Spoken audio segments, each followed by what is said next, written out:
वंदे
विश्वाम्भरं द्विजवरं जगधर्मपालम्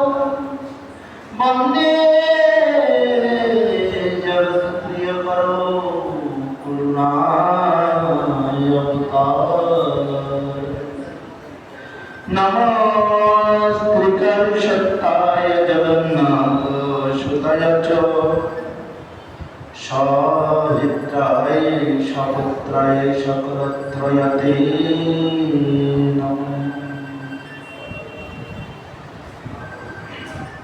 आनन्दलीलामय विग्रहाय हिमालयदिव्यस्य विसुन्दराय तस्मै महाप्रेमरसप्रदाय चैतन्यचन्द्राय नमो नमः। नित्यानन्द नमस्तुभ्यं प्रेमानन्दप्रदायिने कलोकलमश्नाशय जन्मदातये नमः। अद्वैताय नमस्ते महेशाय महात्मने यस्य प्रसादत चैतन्यचरणे जायते रतिः। गदाधरमयं वन्दे माध्वाचार्यनन्दनं महाभावस्वरूपाय चैतन्यरूपिणं श्रीवशकीर्तनानन्द भक्तगोष्ठीवल्लभ तं नमामि महायोगिन भक्तरूप श्रीनारद। पंचतत्त्वयात्मकं कृष्णं भक्तरूपस्वरूपं भक्तजगतारं भक्तजनखं नमामि भक्तशक्तिकाम्। कृष्ण करुणा सिन्धु दीनबन्धु जगद्गुरुपते गोपेश गोपिका कान्त राधा कान्त नमोस्तुते। तप्त काञ्चन गौराङ्गी राधे वृन्दावनेश्वरी वृषभानुसुते देवी तां प्रणमामि हरिप्रिये। जायतं शूरतो मम मन्दमते गति मच्छदवश्यपदाम्बुजौ श्रीरथमगनमहानं दिव्यारविन्दनन्दकल्पद्रुमार्गो श्रीमाधरत्नाकरसिंहासनस्थौ श्रीराधागोविन्ददेवौ पृष्ठयादिविचिन्त्यमानौ शरणं श्रीमान् रसरसारं विवंशिवाटतटो स्थितौ कर्षणो विदर्शनै गोपगोपीनाथशिरस्तनं तमादिदेवं गुरुनिधानं कमलवर्णं शयितभूतारम् अपारशं शरसमुद्रसेतुं भजमहि भगवतो स्वरूपम्। श्रीमद्भागवतं नमामि यस्य पश्य प्रसादतरो अज्ञानतनापि ज्ञानातिसर्वगमनपि नमो भगवते वासुदेवाय नमः। निगमकल्पतरुललितफालमशुकमुखालमृतद्रव्यसंयुक्तं पीबत भागवतरसमालयं मुहुरहो रसिकभूविभावुकम्।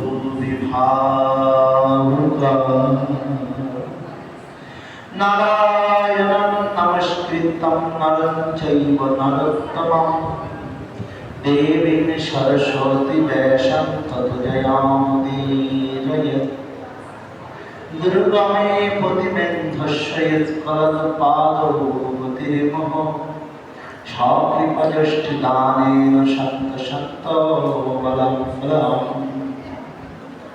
नाहं तिष्ठामि वैकुण्ठे यदि न हृदयेन च मद्भक्त यत्र गायन्ति तत्र तिष्ठामि नारद। तुलसीकाननं यत्र यत्र पद्मवनानि च पुराणं पठनं यत्र तत्र सन्निहितो हरिः।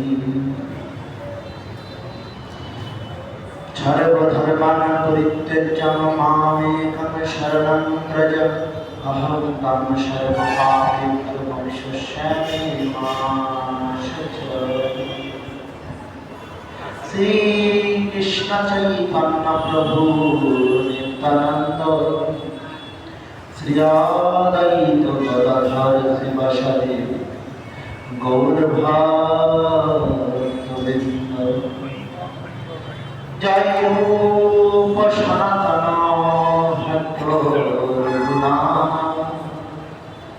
श्री गोपाल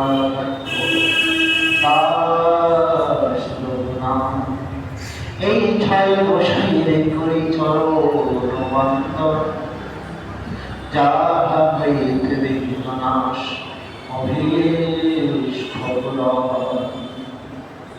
ভক্ত গোষ্ঠীর সহিতে গৌরাঙ্গ জয় জয় শুনিলে চৈতন্য কথা ভক্তি লোক শ্রী গৌরাঙ্গ মহাপ্রভু মনে জীবন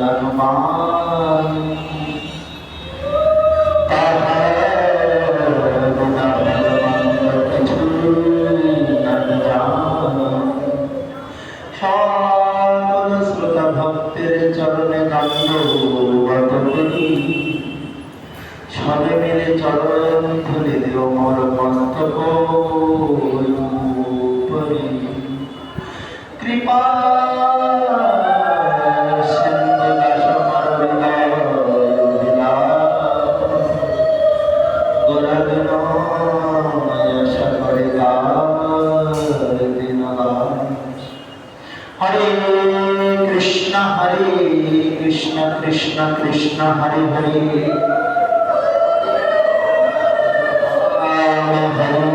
রাম রাম রাম হরে হরে। ওম নমো ভগবতে বাসুদেবায়। ওম নমো ভগবতে বাসুদেবায়। ওম নমো ভগবতে বাসুদেবায়। জয় জয় নিতাই গৌর প্রেমানন্দে হরি বল হরি।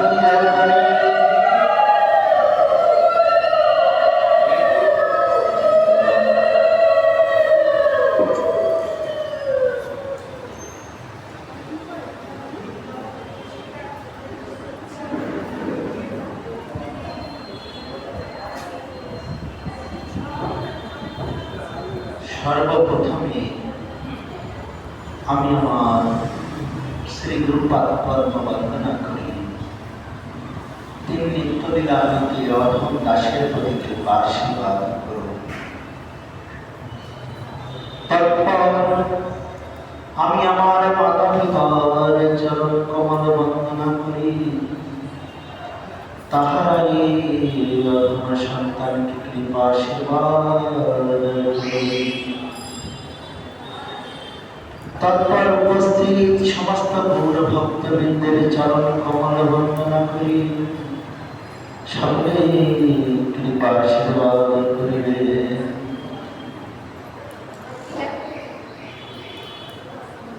এই যে শুভ সন্ধ্যাকালীন সময়ে রাধাগোবিন্দ মন্দিরের নাটমন্দিরে যে সুন্দর ভাগবত কথা অনুষ্ঠিত হয়েছে আজ, এই ভাগবত কথা যোগে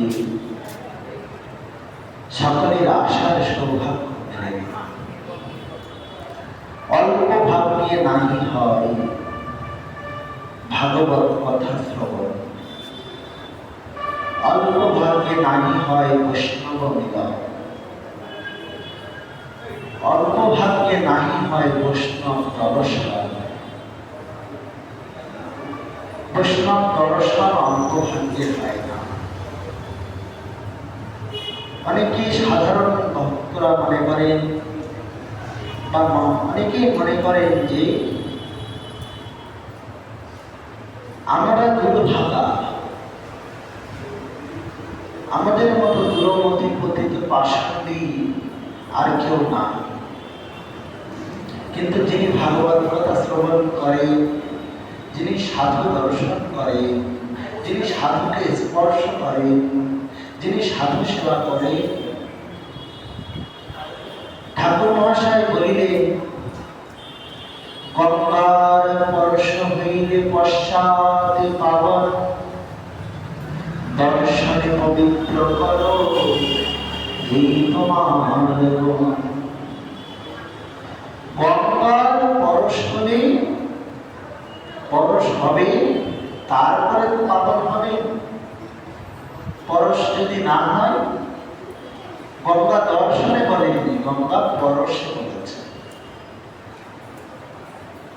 কিন্তু সাধুগণের কথা বলছেন সাধু দর্শন।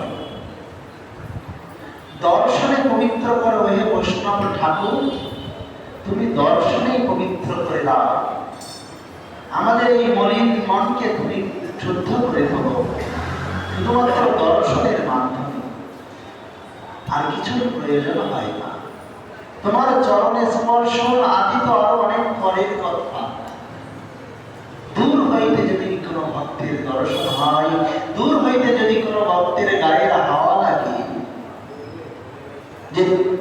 যে বায়ু তাকে স্পর্শ করে যদি আপনাকে স্পর্শ করে, তাহলে পবিত্র, তার থেকে আপনি অপবিত্র থেকে পবিত্র হয়ে যাবেন। এহেন বৈষ্ণব মহিমা। আরো কত কত মহিমা আছে, আরো কত কত মহিমা কথা আছে, তার ঠিক নয়। বলছেন যে এই যে দর্শনে বৈষ্ণব ঠাকুর পবিত্র করছেন, এ কি কোনো সাধারণ কোনো, এ কথার কি কোনো তুলনা হতে পারে? বলছেন না। কিছু দ্বারা বৈষ্ণব জগতে তুলনা দেওয়া সম্ভব নয়, তবুও আমরা দেওয়ার চেষ্টা করি। ভক্ত ভগবান এর মধ্যে যে বিভেদ বা ভেদ আছে, আবার অভেদ আছে। তাই মহাপ্রভু প্রতিষ্ঠা করলেন ভেদ অভেদ। জীব এবং ভগবানে অনেকে ভেদ করতে পারে না, যেদের কি ভাগ আছে, ভগবান কেমন আর জীব কেমন। আবার এদের মধ্যে আবার অভেদ আছে।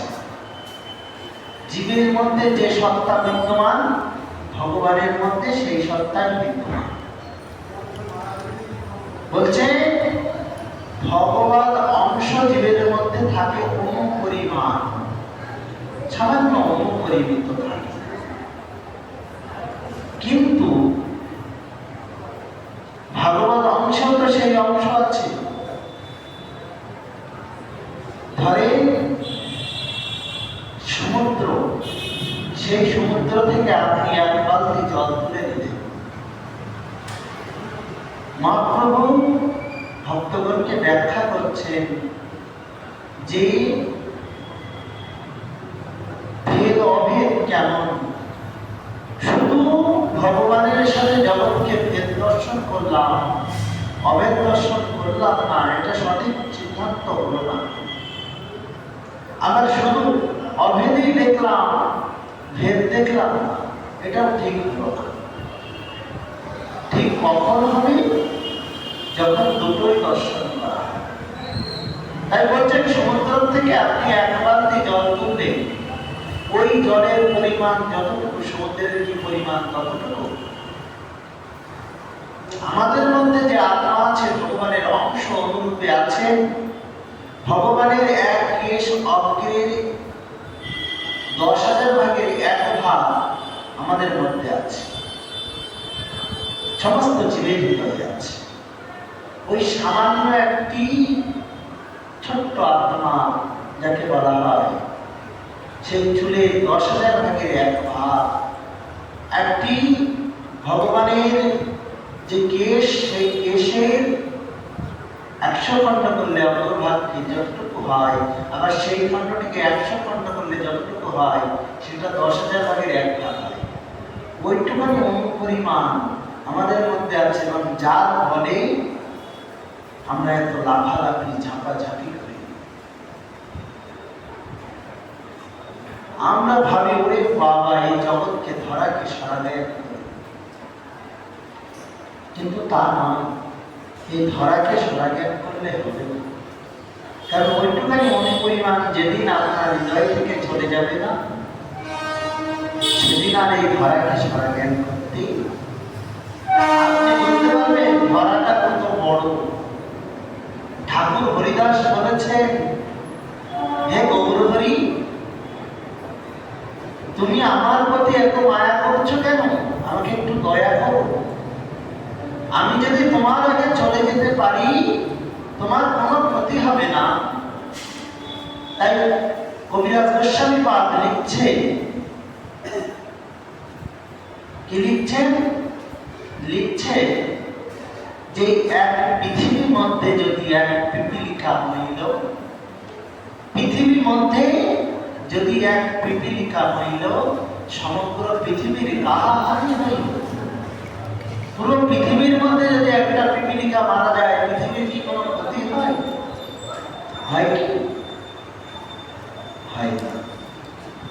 সেই রকম হে গৌরহরি, তোমার পার্শ্বদ ভক্তদের মধ্যে আমার মতো এমন ক্ষুদ্র যদি কোনো কেউ মারা যায়, তোমার কি কোনো ক্ষতি হবে? সেই জন্য ভক্তরা দৈন্যবোধে এত হবে, নিজেকে এত ইষ্ট জ্ঞান বা এত পূর্ণ জ্ঞান করবেন যে তার কল্পনা অতীত। এত দৈন্যতা কল্পনা করা যায় না। কবিরাজ গোস্বামী পাদ দৈন্যতা দেখিয়েছেন কেমন? বলছেন, চৈতন্য চরিতামৃত করে যেই আস্বাদন, কৃষ্ণদাস কবিরাজ মাথে ধরে তার শ্রীচরণ। কবিরাজ গোস্বামী পাদ তার শ্রীচরণ মস্তকে ধারণ করে যে চৈতন্য চরিতামৃত গ্রন্থ আস্বাদন করে। কতটা দৈন্যতা না থাকলে কি কথা বলা যায়? বলা যায় কখন? এই মহাবাণী কি বলা সম্ভব? যায় না। বলছেন, সাধন ভজন করতে গেলে ভগবান বলেছেন এবং অনেক ভক্তদের মাধ্যমে দেখিয়েছেন,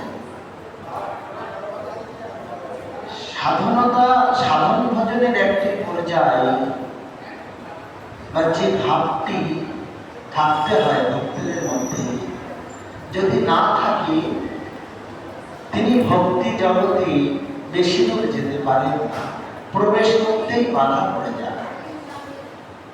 কি বলছেন? সেটি কি বলছেন? ছাড়ো বৃথা কপটতা, হও হে সরল। বৃথা কপটতা ত্যাগ করো, সরল সরল না হলে ভগবানকে পাওয়া যায়।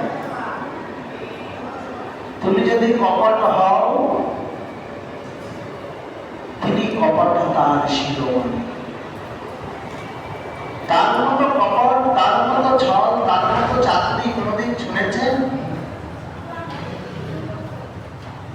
যখন কুরুক্ষেত্রের যুদ্ধে রণাঙ্গনে তিনি যুদ্ধ করছেন, এদিকে বলছেন আমি অস্ত্র ধারণ করব না, কিন্তু প্রত্যেকটি মেন পর্যায়ে মেন ঘটনায় তিনি আছেন।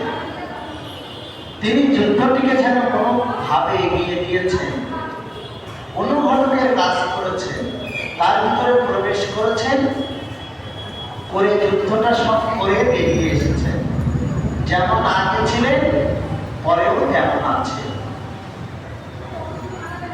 বলছেন, কুরুক্ষেত্রের ওই রণাঙ্গনে কৃষ্ণচন্দ্র যেমন যুদ্ধক্ষেত্রে উপস্থিত থেকেও কোনো প্রকার যুদ্ধে জড়িত ছিলেন না, আবার কোনো প্রকার তার গায়ে কোনো আচরণ লাগেনি।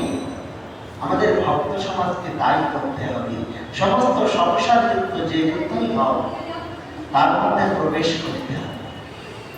প্রবেশ করে অলরেডি আমরা আছি, এবং এর ভিতরে এমনভাবে চলাফেরা করতে হবে যেন লাস্টে আমার গায়ে কিছু না লাগে। বলছেন যে কৃষ্ণচন্দ্র কেমন ছিলেন সেই যুদ্ধের মধ্যে উপমা দিচ্ছেন ভক্তগণ। মহাজনগণ বলছেন একটি তেজপাতার ন্যায়। একটি তেজপাতা যখন কোনো সবজি তৈরি করা হয় তাতে আগে তেল দিয়ে তারপর লঙ্কা দিয়ে তেজপাতাটা দেওয়া হয়। তেজপাতা দিয়ে দিলেন, ওই তেজপাতা কিন্তু যত মশলা দিন না কেন থাকবে সাথে প্রথম থেকে। এইবারে এই যে প্রথম থেকে তেজপাতাটা বারবার নাড়া চাড়া এত কিছু হচ্ছে, ওর কিন্তু কোনো ক্ষতি হয় কি? একদিন তো কোনো ক্ষতি হয়, কিচ্ছু ক্ষতি হয়, কিন্তু ও থাকে। তারপর সবজিয়াতে দিয়ে যখন রন্ধন করে সেটাকে সুন্দরভাবে রন্ধন করে জল দিয়ে সিদ্ধ করে তারপরে সেটাকে যখন উপযুক্ত হলে নামানো হয় তখনও তেজপাতাটা সেইভাবেই থাকে। ভক্তদের প্রথমে ভগবানকে ভোগ লাগিয়ে সেই প্রসাদ ভক্তদের প্রসাদ পাওয়ানো হয়, মহাপ্রসাদ হয়, তখনও তেজপাতা কিন্তু তেমনই থাকে, কোনো পরিবর্তন হয় তার মধ্যে। প্রথমে যেমন ছিল লাস্টেও তেমন আছে। কোন ভক্তের পাতে পরিবেশনের সময় পড়লে সেই ভক্তটি তাকে ভালো করে লেহন করে জিহ্বা দ্বারা বা চুষে ফেলে দেয়, কিন্তু তেজপাতাকে এখনো কোনো অঙ্গে আঘাত হলো না। এইরূপ ভক্তগণকে হতে হয়। তারা যদি তেজপাতার ন্যায় আচরণ করতে পারেন, তার মতো সমস্ত জগতে ঢলে মিশে তার ভিতরে যতক্ষণ আছে ততক্ষণ থেকেও তার ভিতরে থাকলে হবে না। বলছেন এও কি সম্ভব? সংসারে থেকে সংসারে নাই, এ কি হয়? বলছেন হয়। এমন ছিলেন মহারাজ অম্বরীশ। মহারাজ অম্বরীশ, তার মতো সাধু, তার মতো রাজর্ষি তুলনা নাই। ওই রকম রাজর্ষির তুলনা পাওয়া যায় না। তার কথা যখন একাদশী উপবাসীতে আমরা শুনতে পাই, কিন্তু তার আরো বহু মহিমা আছে।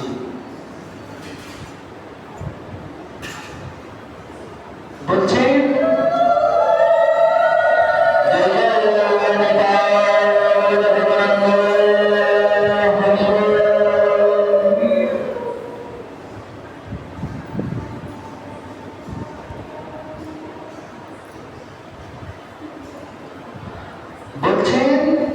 যে সেই উপমা আমরা পাই না।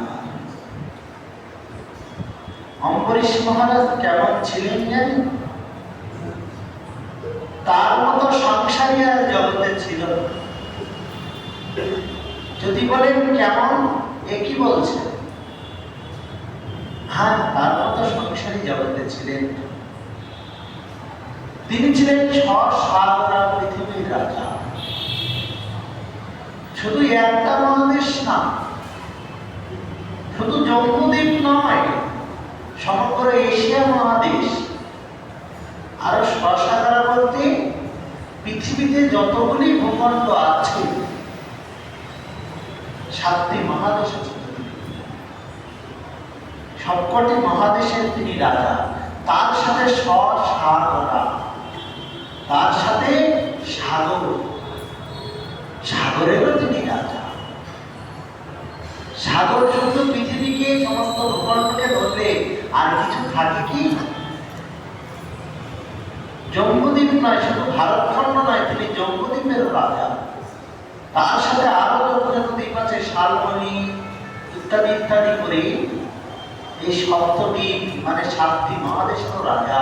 তার সাথে যতগুলি সমুদ্র আছে সবকটি রাজা, সমগ্র পৃথিবীর রাজা। সেই পৃথিবীর রাজা হয়ে তিনি কি করছেন? তিনি বিবাহ করেছিলেন 1 লক্ষ। 1 লক্ষ পত্নী ছিল না। সত্যযুগের রাজা, তখন রাজারা অনেক কাল বাঁচতেন।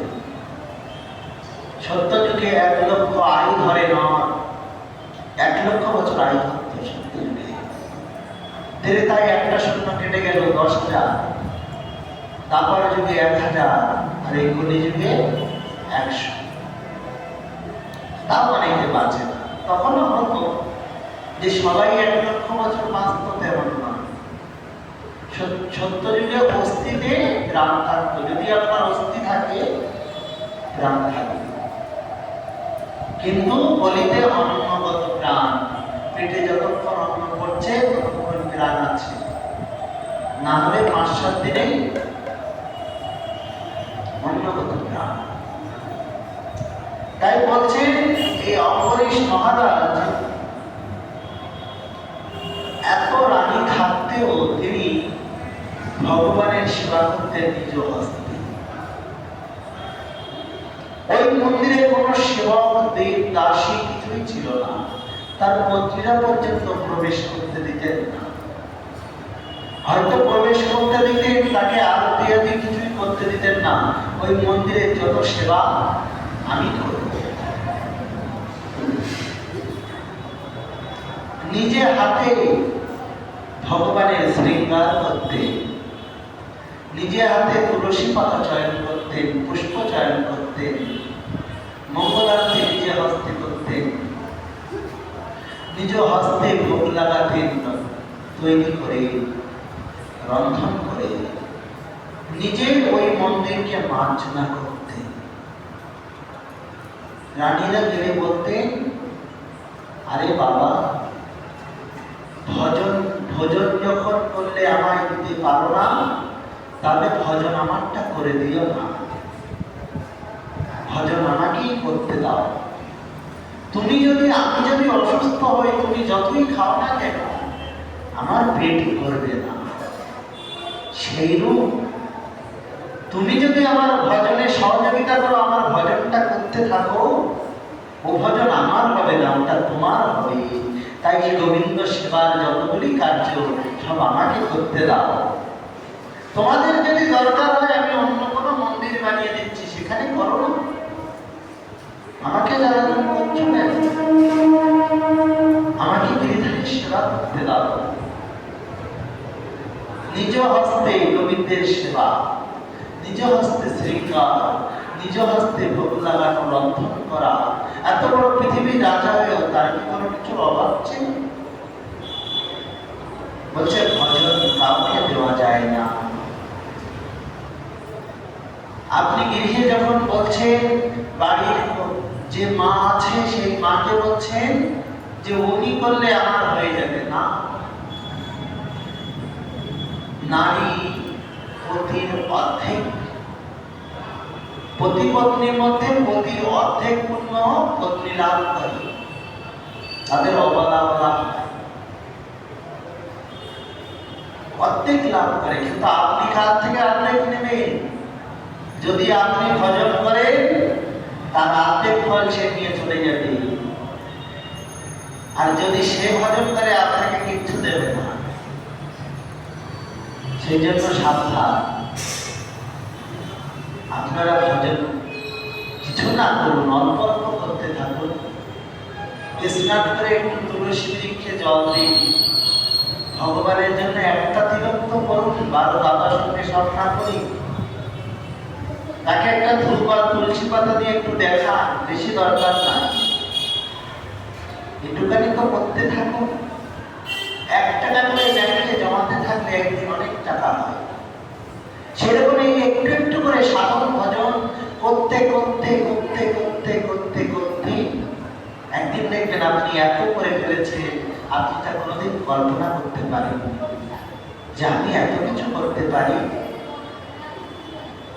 তাই একজন মহাজন বলেছিলেন, আমি তো সমস্ত প্রচার জগতে করতে পারবো না, কিন্তু কিছু তো করতে পারবো। ভাগবত ভক্তি প্রচার আমি তো জগৎবাসী সবাইকে দিতে পারবো না, কিন্তু কিছু জনকে তো দিতে পারবো, কিছু তো প্রচার হবে। আর আমি একদিন এই কিছু কিছু কিছু করতে করতে সমস্ত জগতে প্রচার করে ফেলব।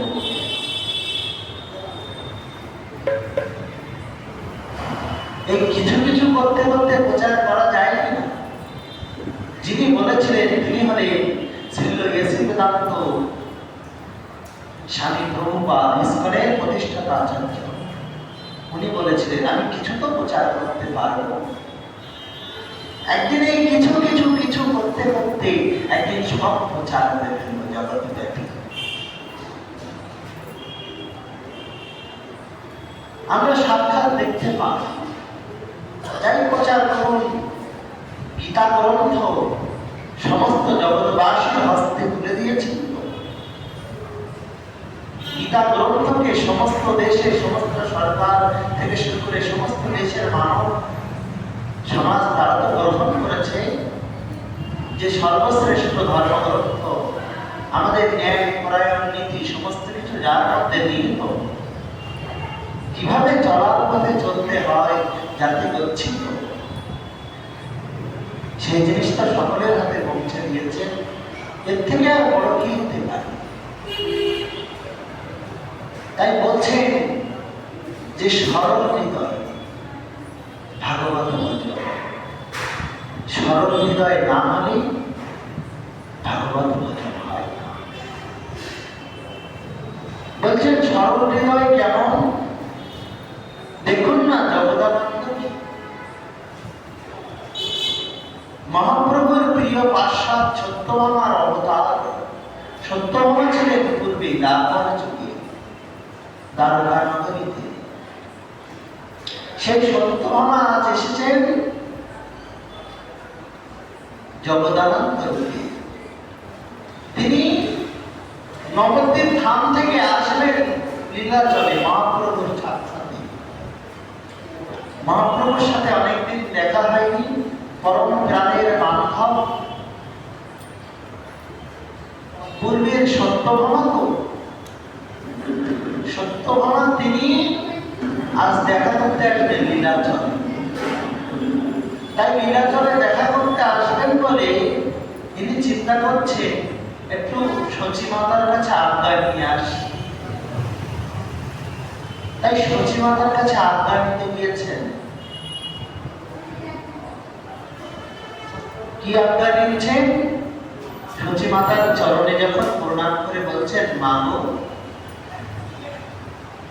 আমি একটু লীলাচলে যাব মহাপ্রভুর দর্শন করতে, তার দর্শন যেন সুষ্ঠুভাবে পাবে এই কৃপা করো মা।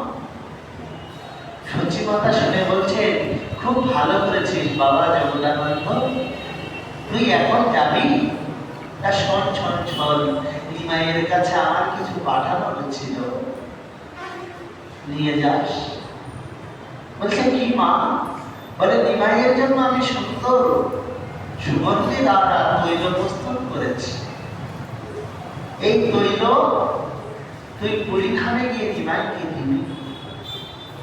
সে যেন এই তৈল, সে তো অনেকদিন সন্ন্যাস হয়েছে, কিছু হয়তো মাখে না, তৈল হয়তো মাখে না, সন্ন্যাসীদের নিয়ম নাই, তবুও মায়ের আজ্ঞা ও বড্ড মা প্রিয়রে, মায়ের সমস্ত কথা শোনে, তুই এই তৈলখানি দিস। জগদানন্দ তিনি বলছেন ঠিক আছে মা দেব। আর বললেন একখানা পাটি দিস। কি দিয়ে বানিয়েছে? বিছানা বানিয়েছে মা। ছেলের কষ্ট দেখে শুনেছেন ভক্তদের কাছে মহাপ্রভু গম্ভীরার মন্দিরে কিছুর উপরে সন্ধ্যা, ওই যে মেঝে, গম্ভীরার যে মেঝে, তার উপরেই শুয়ে পড়ে। তাই মায়ের বড্ড হৃদয়ে কষ্ট হয়েছে। তাই মা কলার পাতার যে ডাঁটিগুলি হয় না, ওই ডাঁটিগুলি শুকিয়েছে, শুকিয়ে তাতে একখানা পাটি বানিয়েছে, বিছানা তৈরি করেছে। করে বলছেন জগদানন্দ এই দুটি নিয়ে তুই যাস। তাই জগদানন্দ তিনি মায়ের আজ্ঞাতে ওই দুটি নিয়ে লীলাচলে আসেন। পথে গৌর নাম করতে করতে করতে করতে তিনি লীলাচলে এসে যখন পৌঁছালেন, মহাপ্রভুর সম্মুখে গম্ভীরা মন্দিরে আগে গেলে দেখছেন প্রভু ভক্তগণের সঙ্গে ভক্তর যে কথোপকথন, ভাগবত কথা ও কৃষ্ণ কথায় রত আছেন। সেখানে গিয়ে জগদানন্দ মহাপ্রভুর চরণে প্রণতি নিবেদন করে, প্রভু তোমার মায়ের আজ্ঞা নিয়ে আমি এসেছি,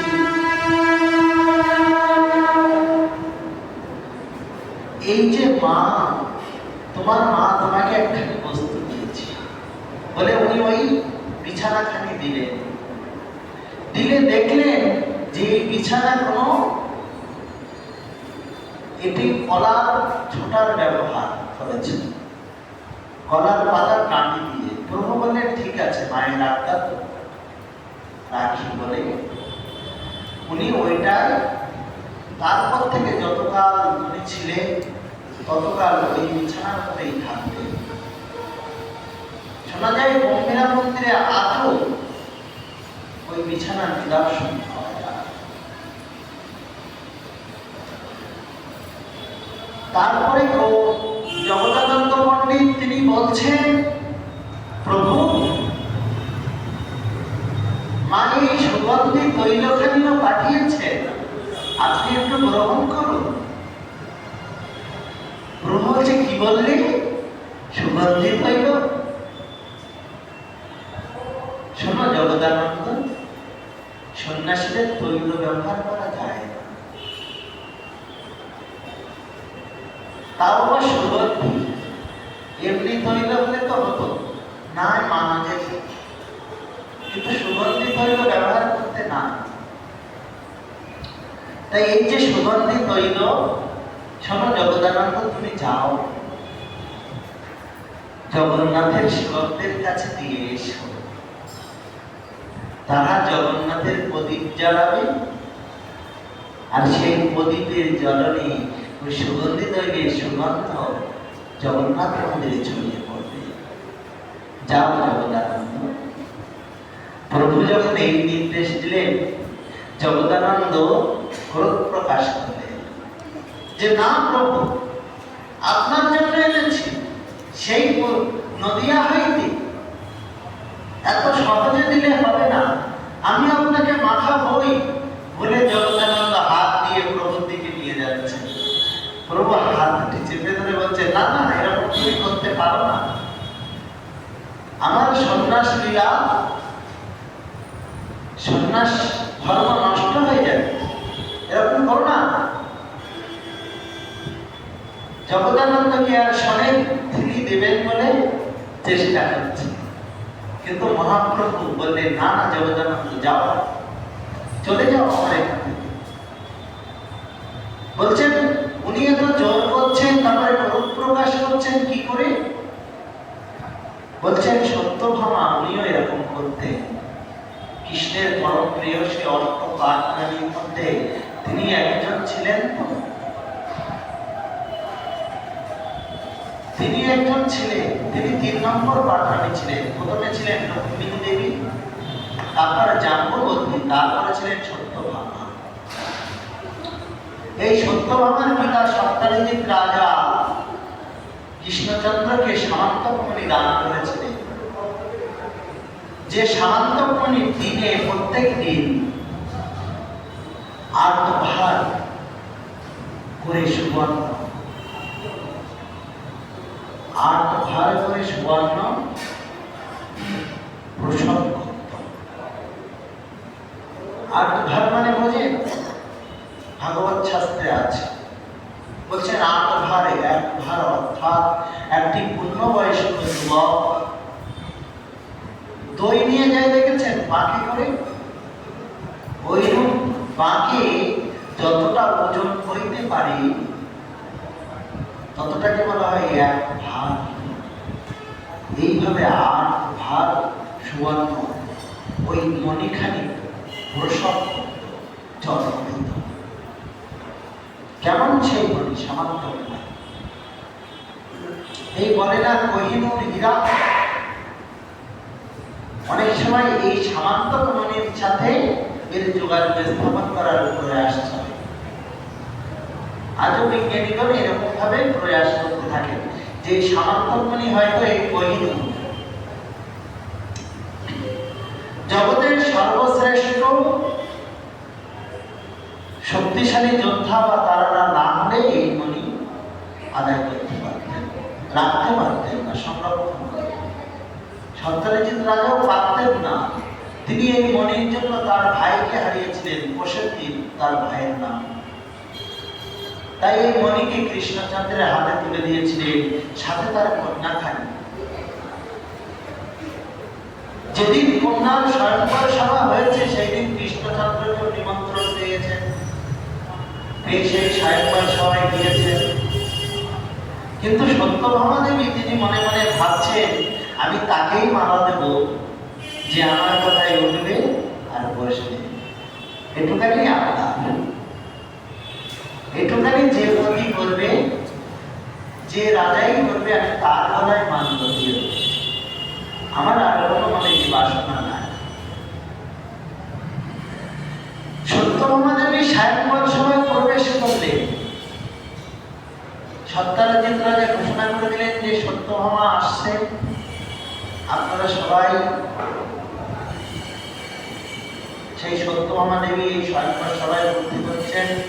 কন্যা সত্যভামা দেবী তার যা মনের বাসনা, যাকে প্রতিরূপে পাওয়ার ইচ্ছা তাই হবে, কিন্তু সত্যভামার মনের ইচ্ছা রাজাও জানেন না। তাই সত্যভামা এসেই বলছে সকলে উঠুন, বসে আছেন তো একটু উঠে দাও। এবার রাজারা চিন্তা করছে যে একটা কন্যা, নব কুমারী কন্যা, আমরা কত বড় বড় রাজা, একটা রাজ্য সামলায়, আমরা উঠে দাঁড়াবো ওর কোথায় না।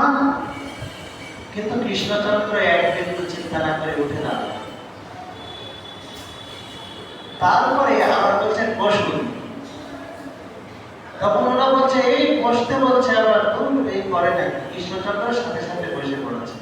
এইভাবে কয়েকবার করার পর সত্যভামা দেবী বুঝে গেলেন এই রাজাদের মধ্যে কারো যোগ্যতা নাই আমাকে বিবাহ করার, একমাত্র এই কৃষ্ণচন্দ্র ছাড়া। তাই কৃষ্ণচন্দ্রের গলায় মাল্য দিয়েছিলেন এবং তিনি কৃষ্ণের চন্দ্রের প্রতি সবচেয়ে বেশি দাবিদার ছিলেন। ১৬,১০৮ জন কৃষ্ণ পত্নীদের মধ্যে সবচেয়ে বড় দাবিদার ছিলেন সত্যভামা। তিনি নিজে সবচেয়ে বেশি আপন করে চাইতেন এবং সবচেয়ে বেশি নিজের মনে করতেন।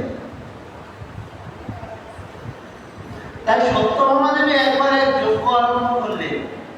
নারদ ঋষি এসে বলছেন যে হে সত্যভামী, তুমি তো বেশি নিজের করে পেতে চাও, তা শোনো তোমায় বলি, তুমি একখানি যজ্ঞ করো যাতে কৃষ্ণচন্দ্র শুধু তোমার আপনার জন হয়ে যাবে, আর কারো হবে না। নারদ ঋষির কথায় সত্যভামা দেবী বললেন তাই নাকি, আমার আপনজন হয়ে যাবে, তাহলে যজ্ঞ করব, কি লাগবে? বলছে পারিজাত পুষ্প লাগবে। কৃষ্ণচন্দ্র ইন্দ্রদেবের সাথে যুদ্ধ করে সেই পুষ্প আনালেন দ্বারকা। সত্যভামা দেবীর কথাতে তার জেদ অতুলনীয়, তার জেদের সাথে পারা যায়। এবং তিনি যখন ক্রোধান্বিতা হন তার সাথেও পারা যায়। তাই কৃষ্ণচন্দ্র শুনলেন যে ঠিক আছে, যা হচ্ছে করুন। যজ্ঞ আরম্ভ হল, বিশাল যজ্ঞ আরম্ভ হয়েছে। তখন ওই যজ্ঞে বলছেন, নারদ ঋষি বলছেন যার জন্য যজ্ঞ হচ্ছে তাকে কাউকে দান করতে হবে। দান করলে সে যদি ওই যজ্ঞে তাকে সমর্পণ করবে, তারপরে তুমি আপনার জন্য পাবে, নিজের করে না পাবে। নিজের বস্তুকে আবার নিজের করে পাওয়ার কি আছে? কৃষ্ণ তো প্রতিপত্তি, তোমরা নিজের জন্ম, তাই তোমাকে কাউকে কৃষ্ণচন্দ্রকে দান করতে হবে, তারপরে নিজের করে পাবে। এই কথা যখন শুনলেন তখন সত্যভামা দেবী বলেন কাকে দান করি? বলছে আমি তো পুরোহিত, এই যজ্ঞে অঙ্গীকার করে অঞ্জলি করে জলে কৃষ্ণচন্দ্রকে দান করে দিলেন দেবর্ষি নারদ।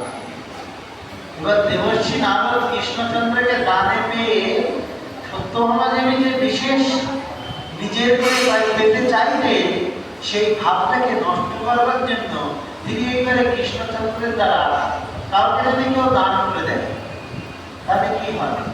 আগেকার সময় কৃত দাস প্রথা ছিল, দাস প্রথা ছিল। একজন আরেকজনকে দান করে দিলে সে যা করবে তাই শুনতে হবে। তাই কৃষ্ণচন্দ্র গিয়ে হাতে উঠে বলছেন, বলুন ঋষিবর কি করব? বলছেন তুমি যাও, এই যজ্ঞের অনেক বার্তাবার্তি করতে হবে, যাও লক্ষণ ছড়া থেকে সেই বার্তাবার্তিগুলো করো, যাও যাও। এই যখন বলেছে কৃষ্ণচন্দ্র সেই তার মুকুটখানি খুলে রাজবেশ খুলে গলার পিতাম্বরটা কোমরে বেঁধেছেন, ছত্র বেঁধে কি করছেন? গিয়েছেন রন্ধনশালায়, গিয়ে শিল নোড়া নিয়ে বসে বাড়তে জীবনে তো করেননি আগে। গরু চড়িয়েছেন, বংশী বাজিয়েছেন, আর গরুর যে যে কর্ম সেগুলো করেছেন।